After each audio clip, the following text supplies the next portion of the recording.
Hi, this is Jasper. This week, we're dipping into the archives and re releasing one of our favorite episodes, my interview with the poet, author, and educator Victoria Chang. Victoria is core faculty in the MFA in creative writing here at Antioch University, but she also does so much out in the broader literary world. Since first releasing this episode, lots of great things have been happening in Victoria's career. We recently published an article about a lot of this, which we'll link to in the show notes. But the short version is that Victoria served as poetry editor for the New York Times. She just won the prestigious 2023 Chowdhury Prize in Literature. And her latest collection, The Trees Witness Everything, was named one of the best books of 2022 by The New Yorker and The Guardian. April is National Poetry Month, and we thought that this was really the perfect time to revisit this conversation and to meditate on the ways Victoria Chang suggests that we let the concept of citizenship guide us and help us to give back to our communities. I think you'll get a lot out of this. So without further ado, let's roll the tape.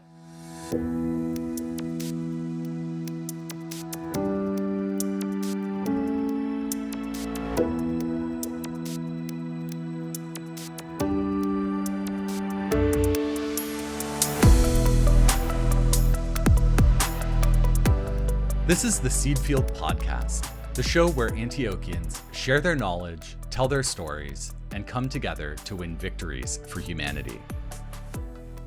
I'm your host, Jasper Nighthawk, and today we're joined by Victoria Chang. Victoria is the author of 5 poetry collections, including most recently, Obit. She's long been active across the literary world, from organizing the Idlewild Writers' Week to serving for many years on the National Book Critics Circle. Here at Antioch, Victoria has been serving as the chair of our MFA in creative writing.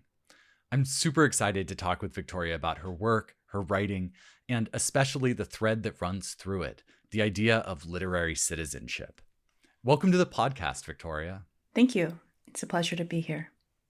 So, Victoria, before we jump into all the questions that I want to ask you, I feel like I should give our listeners a little bit of backstory and lay my cards on the table. I've known you for about 4 years. I met you actually the very first evening of when I started my own MFA at the Antioch MFA in Creative Writing in Los Angeles that you now are the chair of. The way that the program you run is structured is that you have these 2 10-day residencies, one in June and one in December. And the rest of the year, the students are able to be wherever they need to be in the globe. But then during those 10-day residencies, which is why it's called a low residency program, everybody comes to campus, at least when there isn't COVID. So that's where I was. I was just starting in this program, and I came into the hall for the opening night banquet and sat down at a table and struck up a conversation with this very interesting person who I didn't know if they were a student or if they were another faculty. And later I realized when you got up and read these brilliant poems for like 20 minutes at the very end of the dinner as the featured reader, I realized that you were actually a very prominent poet and a great poet, and that I'd been talking really to a great writer. And it was such a special way to start the MFA for me. And it was even better when you later came back as core faculty in poetry. And by the time I graduated, you were chair of the program. But I go back to that first night because I feel like you really brought me into this world of writers that I would feel welcomed into again and again.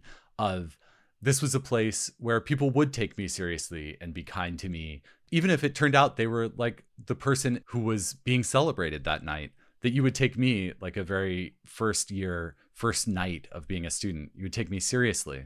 So that I think that kind of guides me into my first question, which is, I think of that as an example of literary citizenship and of creating that kind of literary community.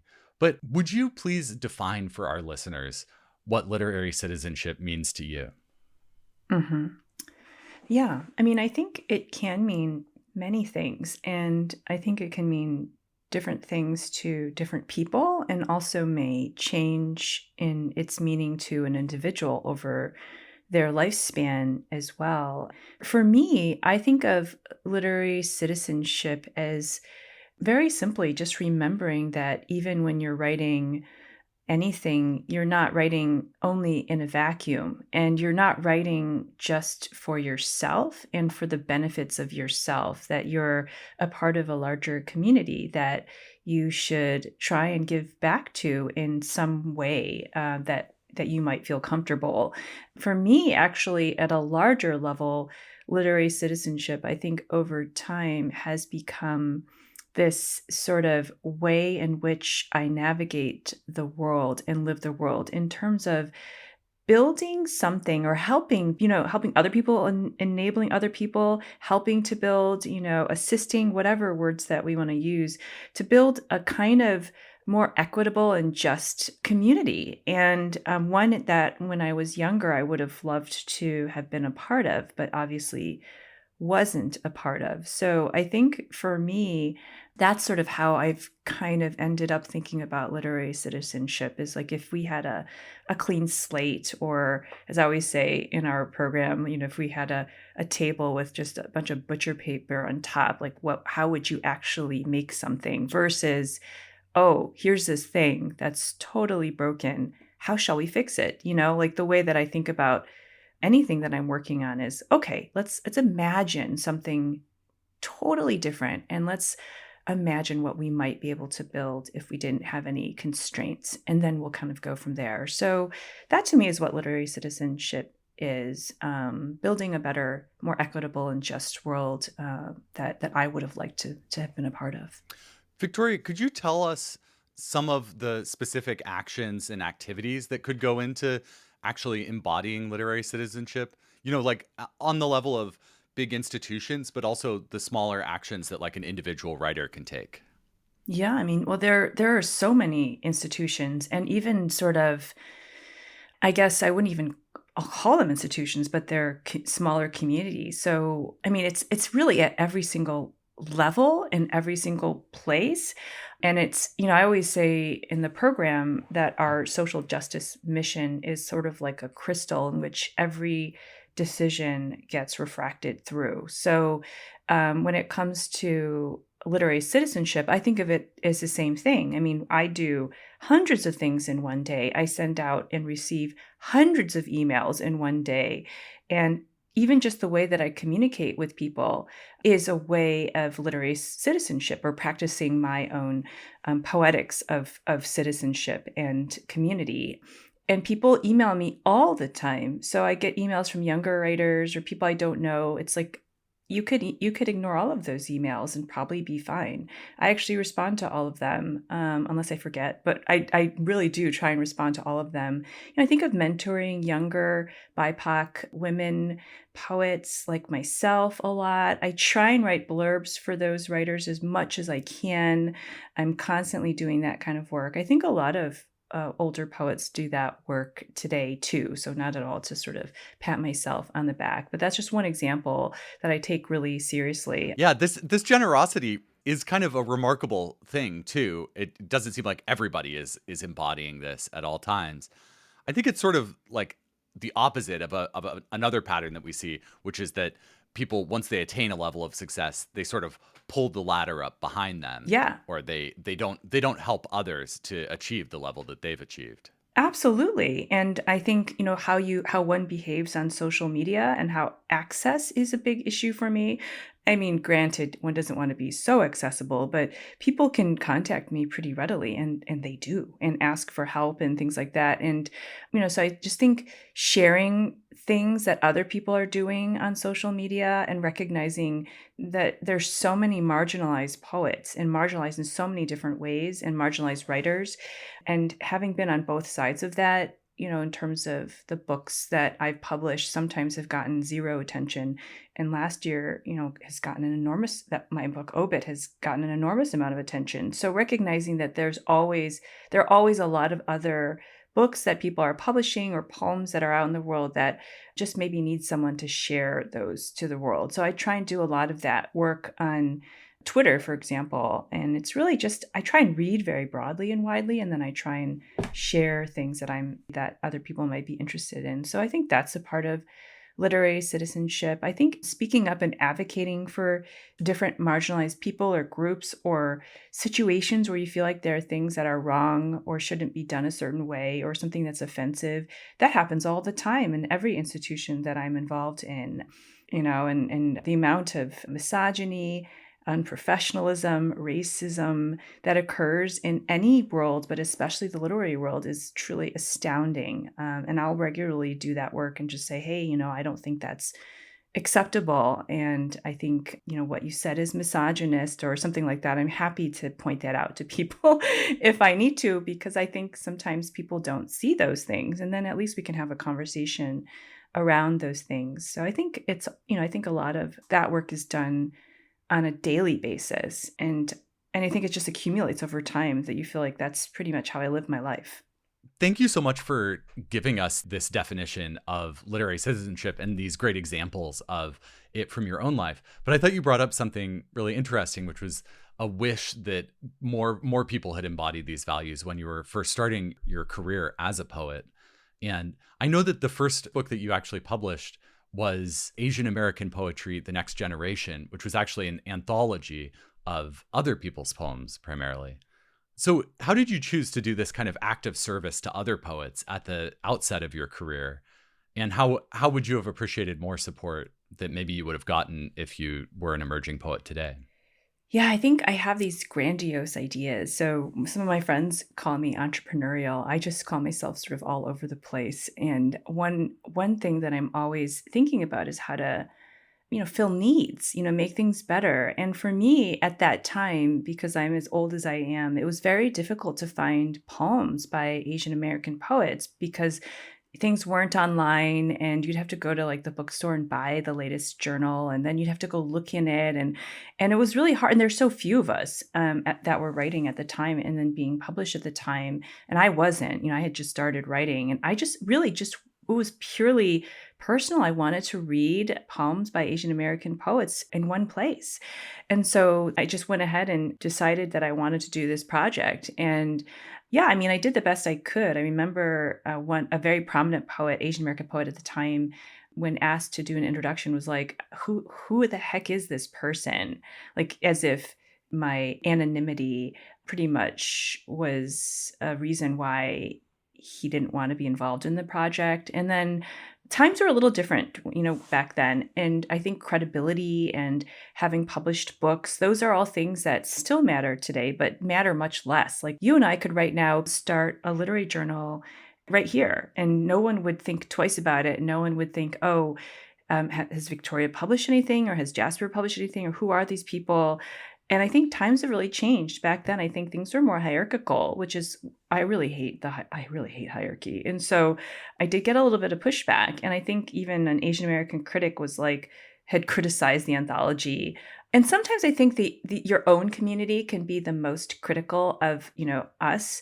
And so that hasn't changed, to be honest. I think that each community understands itself better than anyone else could. And so outside communities are often more welcoming of things that one does, but the internal communities are very much so doing a lot more questioning and deconstructing. And it's not a bad thing. It's only because we understand all of the little nuances of things a little bit better. But it taught me a lot of important lessons about community and how this was a group of people, writers, that could be very ungenerous and catty and competitive and all the things that I didn't want to be. And so I think, and wasn't inherently, I'm naturally a connector. I think I try and be generous, and I try and give people the benefit of the doubt. I'm positive. And so I try and do all of those things based on those early experiences. So they absolutely shaped me and just confirmed the kind of person that I wanted to be in this world. Yeah. I mean, I think this maybe brings us towards another thing that I wanted to talk about, which is the potential downsides of working as a literary citizen, both that sometimes people could say, oh, that's energy that you could be putting into finishing your manuscript right now.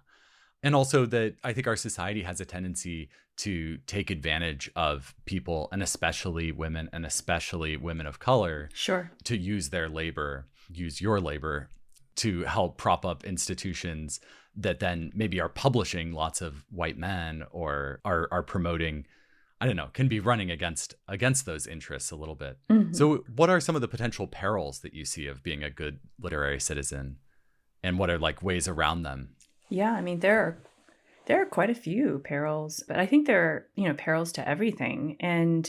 But I definitely think that time is a huge peril. I mean, there are only so many hours in the day, and I use and squeeze every last second out of my day, every single day. But I also think if I don't do X, Y, or Z, then who will? And so I just think that there are some people like myself that just naturally lean into supporting communities and building communities and enabling, communities to flourish. And for us, people like us, I think, again, I think that literary citizenship community work is my poetics. It's like I don't know if my body of work or the work that I do outside of my own writing is more important. But I definitely know that they can't live without each other. So in some ways, the work I do outside of my own writing fuels my writing and vice versa, I hope. And so it's kind of like water or air to me. I feel like I would probably die if I didn't do anything for other people, because I had such a desire to be supported when I was younger and didn't receive that support. And to this day, I still hear all sorts of stories, like certain people just get more support. And it's pretty rare for someone like me who looks like me to get the support in terms of mentorship. I also do it because I can. So I don't feel like people have to do anything. But for me, I feel like I do have a lot of energy. But I will say this past year, with the widespread attention that Obit has received and the pull on my time, this year has been truly a breaking point. So that it was just like one last thing that I couldn't, like, it really did break me, and continues to break me. I'm sorry to hear that. It's okay. We need you, Victoria. It's really funny because my friends will be like, Victoria, people would die to have X, Y, or Z. So I'm very aware that, not to complain about it, because I think everything that's happened is such a privilege. It's a once in a lifetime kind of thing. It doesn't happen to everyone. But I will say that my schedule didn't have that space in the schedule. And so all the things that people ask me for now have pretty much, they break me on a daily basis. So I spend a lot of time responding to email way past 5 p.m. Let's put it that way. Yeah. How do you take care of yourself and make sure that this work of fostering community and giving back is sustainable for you? I haven't figured that out yet. I'm in the midst of figuring that out right now. So I'm actually trying to do that right now because it's not sustainable. I thank you. That's a very honest answer too. I don't have the silver bullet. I don't. I feel like we could hear that more often sometimes. Well, I wanted to turn and talk about the MFA program that you're the chair of, which I think consumes a great deal of your efforts as a nurturing literary community and being a literary citizen. So why did you choose to take on this tough and not always, super rewarding role of being the chair of a creative writing program? Yeah, I mean, I think that, well, I always joke, it's like I didn't choose it, that it sort of, there was no one else to do it. But I do think it's sort of a natural tendency of mine to think very high level and strategically. And I think I just have that kind of personality. So I often have gotten tagged to do these kinds of jobs unwillingly. But once I get my hands on something, I'm definitely going to work really hard to make sure it's operating in a way that it should. And I demand a level of excellence in anything that I'm responsible for. Otherwise, I won't put my name on it. And so I have worked really hard with a great team of people to make important changes to the program over the last 3 or 4 years. Yeah. I remember when I was in the program, one of the small changes that you did was you said, hey, we haven't been actually teaching poetics here in many years. So I'm going to teach a course on scanning verse and trying to find the meter in writing. I know that a lot of your initiatives and reforms have been less specifically at the writing aspect and more at the citizen aspect. I know that you started the MFA newsletter, which I read religiously, which is called the MFA Citizen.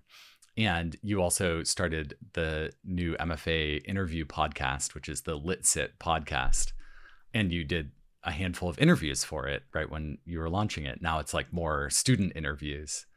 So I know I just listed two of these ways that you're promoting literary citizenship. What are the specific ways that you use the program and that you've kind of like designed the program to promote the students into becoming good literary citizens?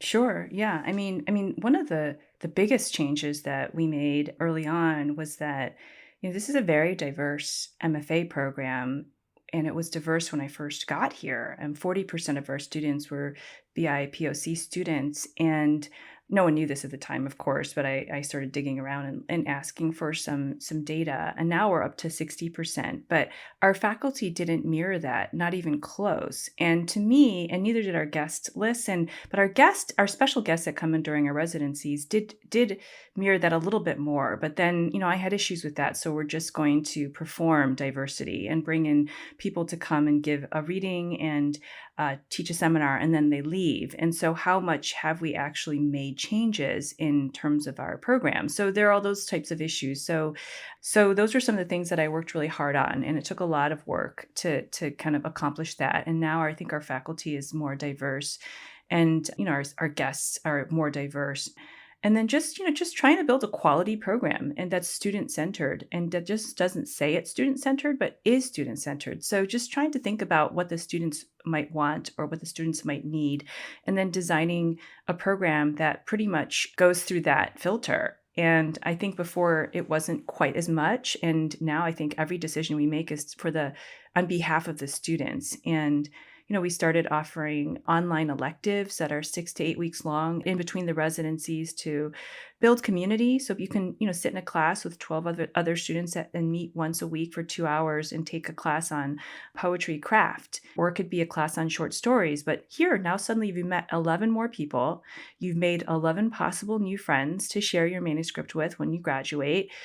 You've now met a different faculty member that you wouldn't have otherwise. And you get to meet weekly to kind of talk about learn something new, but also pretty much have another opportunity to socialize. And so we've done all these things with student-centeredness in mind, and then we've worked really hard on pedagogy. So obviously the workshop model has felt really outdated for a long time, and how people teach in terms of insistence on the silence model in the workshop has been So just to clarify, Yeah. for people who might not Sure. know creative writing pedagogy, the workshop model is where everybody who's in a class, usually like 6 to 10 students, will turn in a story or a poem, and then everybody else will have already read it before class happens, and then we'll have a discussion about it. But the person whose piece is being workshopped is historically has been expected to be totally silent, even if perhaps the conversation that's going on is totally missing the point or is in some ways disrespecting them. Right, exactly. And so there's been talk about unsilencing the workshop model for a long time. Beth Min Wynn wrote an article about this many, many years ago. But I think our teaching at Antioch has stayed pretty static. And so bringing in people to train our faculty to kind of keep them updated, and I say us updated actually, on sort of the newest ways of teaching and ways in which students might be changing. It's on a daily basis. It's how we take care of our students. It's how we talk to them. It's how we support them. Each one-on-one is really a part of, I think, the true meaning of being student-centered. Yeah. Thank you for sharing all of those details. I find them super interesting as a graduate of the program, but I think it's also evidence of just how proactive your leadership is in saying, no, we're going to keep developing our existing teachers through the bringing in speakers around pedagogy, or we're going to otherwise take steps to try and make this better. Mm-hmm.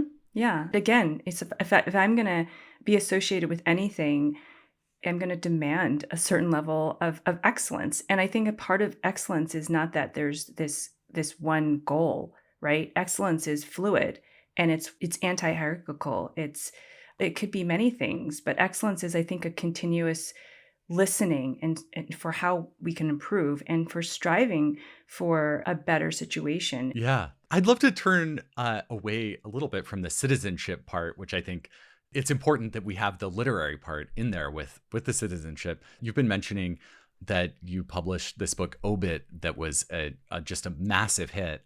And I just wanted to list off some of the awards that it won.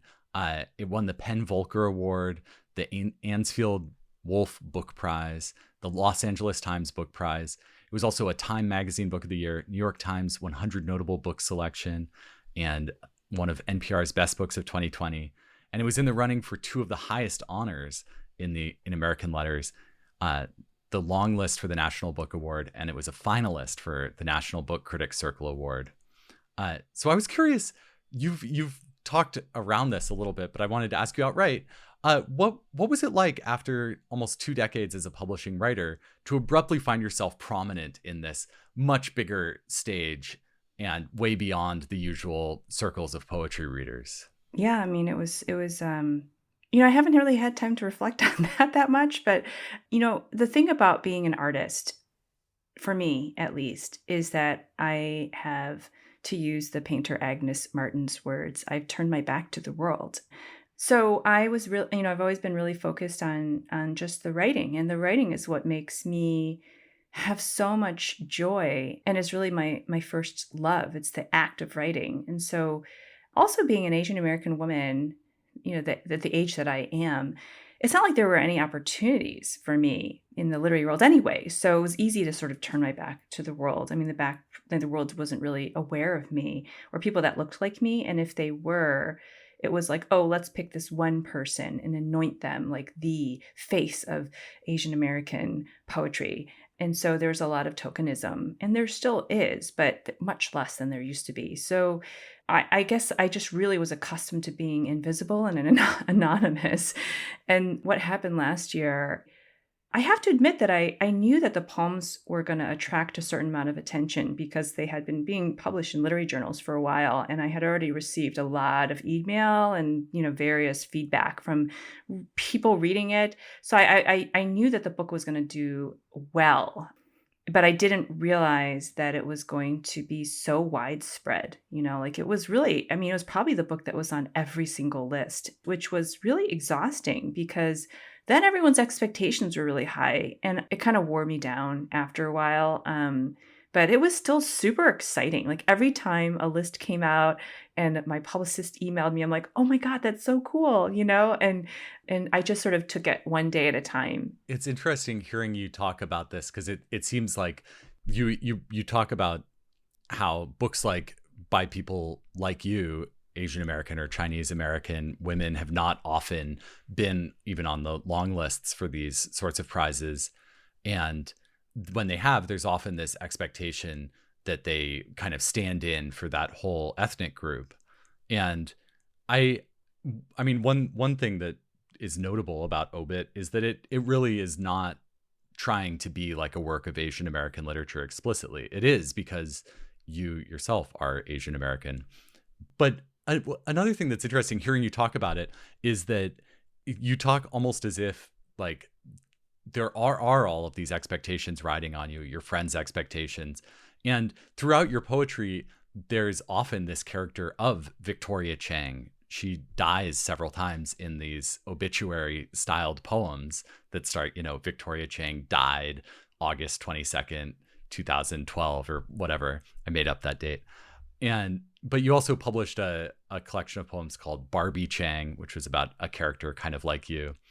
So I wonder if there is some distance that you feel between you and the poetic persona of Victoria Chang that runs through your poems. Mm-hmm. Yeah, absolutely. I think that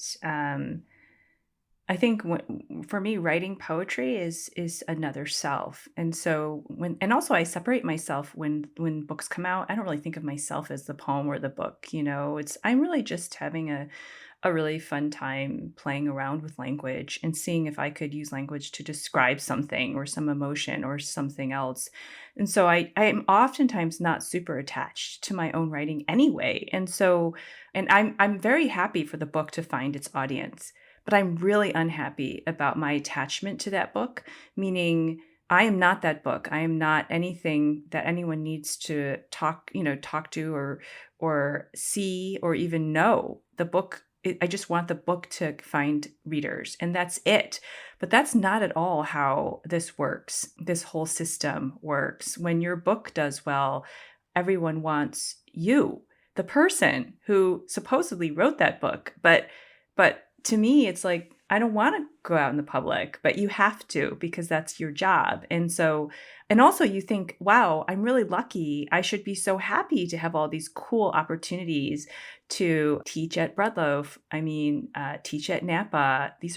Those were really great opportunities. Very few people actually ever in their lifetime might get those opportunities. So it becomes very difficult to say no. And then when you do them, again, if I'm associated with anything, again, the level of excellence and demands that I put on myself are very high. And so you end up working yourself really hard, and you think, oh, well, this could be the last chance that I have to do this, or this might never come again, or I could die tomorrow, kind of thing. And so you just end up doing everything. So I definitely think that the book has its own life, but then me kind of got towed around, like I was dragged around in the back of a vehicle in a cage, for a year and a half, and continue to be. I have great opportunities that continue to come to me on a daily basis. I didn't have these opportunities just a year and a half ago. And so it's super cool. And I would be a fool to basically say that they weren't amazing opportunities. So I think that those are opportunities for the person, though, not the book. So, I definitely think of those things as being separate. And I've been trying to find and carve out time to work on some new stuff that I'm really excited about. So that's been really fun too. Yeah. I want to carve out a little bit of space here as we get towards the end of our interview to talk about some of the other books that you have published or are about to publish alongside Obit, but that have received relatively a lot less attention. So you put out this children's book called Love, Love, which is love with a comma between. Yeah. You put that out in June of last year. Uh-huh. And then on October 12th, you're releasing this kind of hybrid creative nonfiction memoir called Dear Memory, Letters on Writing, Silence, and Grief. So I saw kind of a connection there. In the MFA program, you invite students often to do like a genre jump. So if they're studying fiction, they can spend one term studying children's book writing or writing for young people, or vice versa. So what has it been like for you to jump between genres? Yeah, I love writing in other genres. And I always say to our prospective students and also to our students and everyone that I think genres are very human made. And I think of myself as someone who likes to make things out of language. Whatever vessel that language happens to find itself in is fine with me. And sometimes the themes or the stories are finding their ways into different vessels. So something I may have tried in poetry may not have worked in poetry that well. So I'll try it again in a middle grade novel. Oh, then that works better. I may write it again in creative nonfiction. There are threads that connect these things across each other. There are themes that, overlap and get repeated. And I think that's just a part of being human. I think books are an object that have a defined sort of physical space that it takes up. But our brains and our imaginations and our experiences are not like that at all. They're very fluid, and they're constantly unspooling is a word I used yesterday when I was talking to someone. And there's a lot of spillage. And so I think that's really wonderful. Like, why shouldn't we be able to do whatever we want? And I'm very interested in, trying new things and creativity. And I think part of that is it manifests itself in me writing in different genres. Thank you for sharing that. So as we wrap up, I want to ask you the question that we always use to end the show, but we usually tailor it kind of to the specific person who we're talking to. So is there some lesson or practice or just way of approaching the world that comes out of the idea of literary citizenship that our listeners or other people, be they writers or people who don't identify as writers, that they could take into their lives and their days that you would recommend? Sure. I mean, I think for writers, writing can be so lonely. And I feel like even when you're just talking to someone, like I think there's so many things that happen in your brain. And I feel like a way to think about literary citizenship is just a way to expand your own ideas about whatever it is that you're working on for yourself. So, the whole two brains are better than one brain kind of thing is truly kind of just what literary citizenship is. If you're struggling on your poem or your short story or your novel, go talk to someone.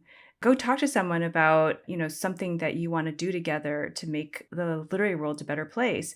And then maybe talk a little bit about what you're working on. And suddenly you're in this conversation with another person about this thing that you've been grappling with, and they might have some ideas for you. And it all kind of comes together in that way. And then you go back and you're reinvigorated and inspired.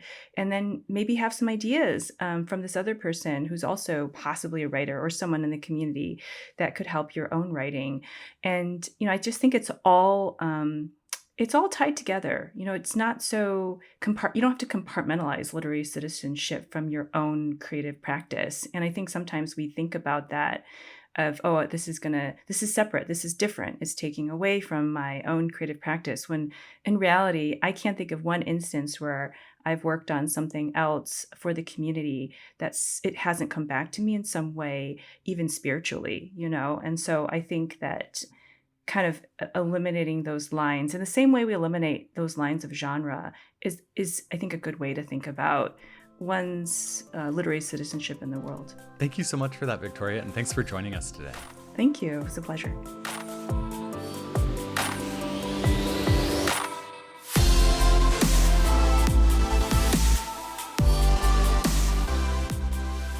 Victoria's books that we discussed, Obit, Love, and Asian American Poetry, The Next Generation, are available in bookstores everywhere, and her book Dear Memory will be available October 12th. We'll link in our show notes to where you can order or pre-order these books online. We'll also link there to information about the MFA in Creative Writing at Antioch, Los Angeles. We post these show notes on our website, theseedfield.org, where you'll also find full episode transcripts, prior episodes, and more. The Seedfield podcast is produced by Antioch University. Our editor is Lauren Instenes. A special thanks to Karen Hamilton and Melinda Garland.